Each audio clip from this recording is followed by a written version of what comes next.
ठीक। सलाहकारी शक्ति याद रखेंगे यह केवल राष्ट्रपति को प्राप्त है, ठीक है। It is only vested in president, governor को नहीं, ठीक। सलाहकारी शक्तियां केवल राष्ट्रपति को है, राज्यपाल को नहीं। राज्यपाल को कोई सलाह लेना होता है तो एडवोकेट जनरल से बात करता है, कोर्ट से नहीं ले सकता, ठीक। तो याद रखेंगे the advisory power is only vested in president, राष्ट्रपति को प्राप्त।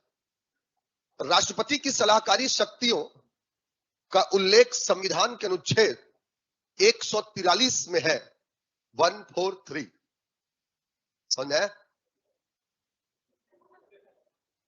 समझ रहे हो ना, यही सलाह होता है, हा?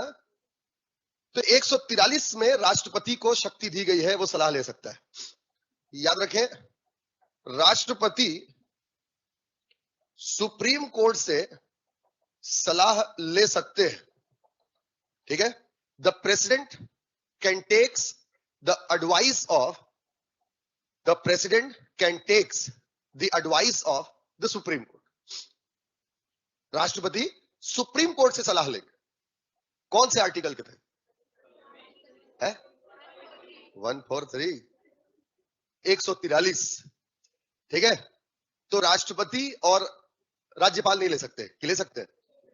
तो राष्ट्रपति सुप्रीम कोर्ट से सलाह ले सकते हैं अंडर आर्टिकल 143, और राष्ट्रपति ऐसी सलाह दो मामलों में ले सकते हैं, ठीक है। The president can ask for the advice in two matters. The president can ask for the advice in two matters, दो मामलों में सलाह ले सकते हैं। एक, संवैधानिक मामलों में, कॉन्स्टिट्यूशनल मैटर्स,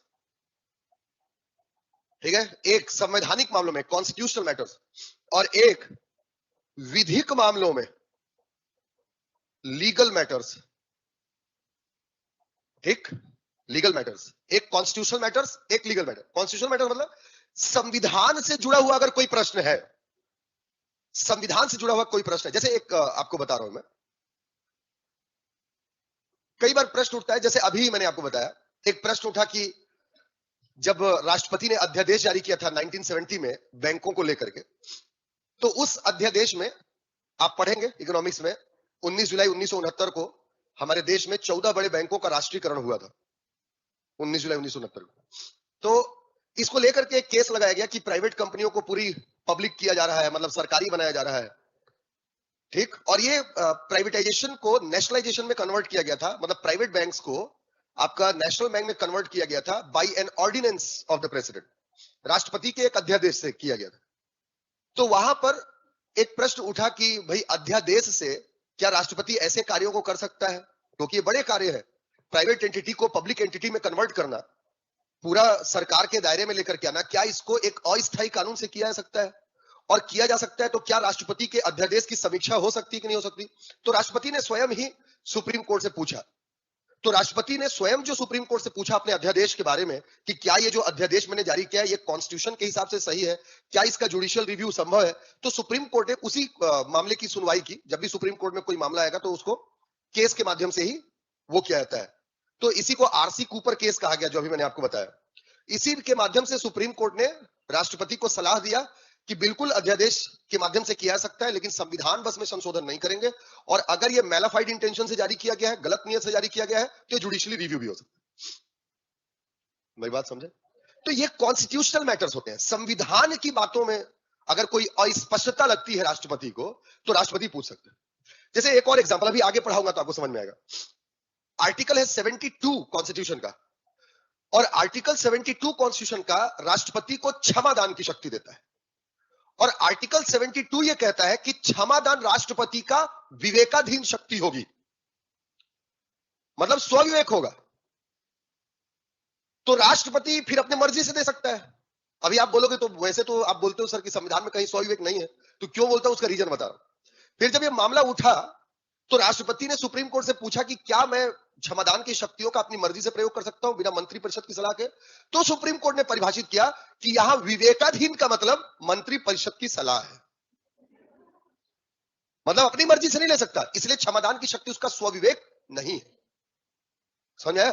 तो कुल मिलाकर के अगर संवैधानिक मामले आ गए तो उसमें कानून से जुड़ा हुआ कोई मामला आ जाता है तो उसमें भी राष्ट्रपति सलाह ले सकता है। किसकी सलाह लेगा? Supreme court.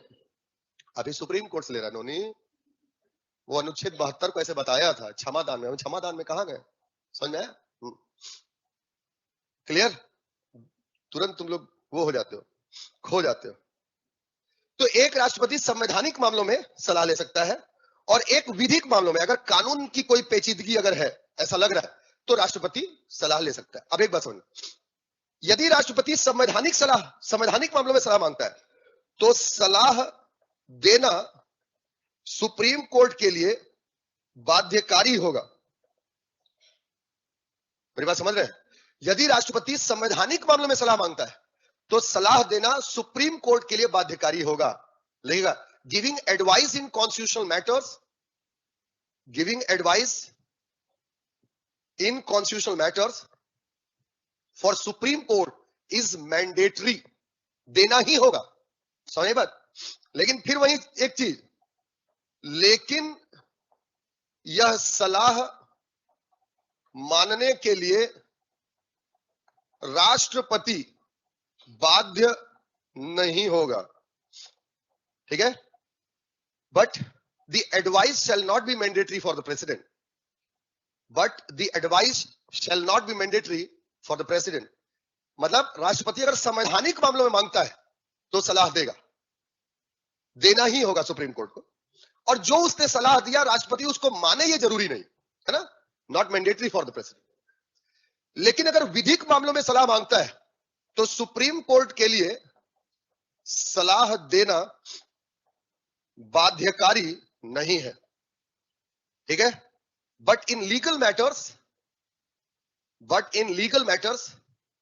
Giving advice to the president, but in legal matters giving advice to the president is not mandatory.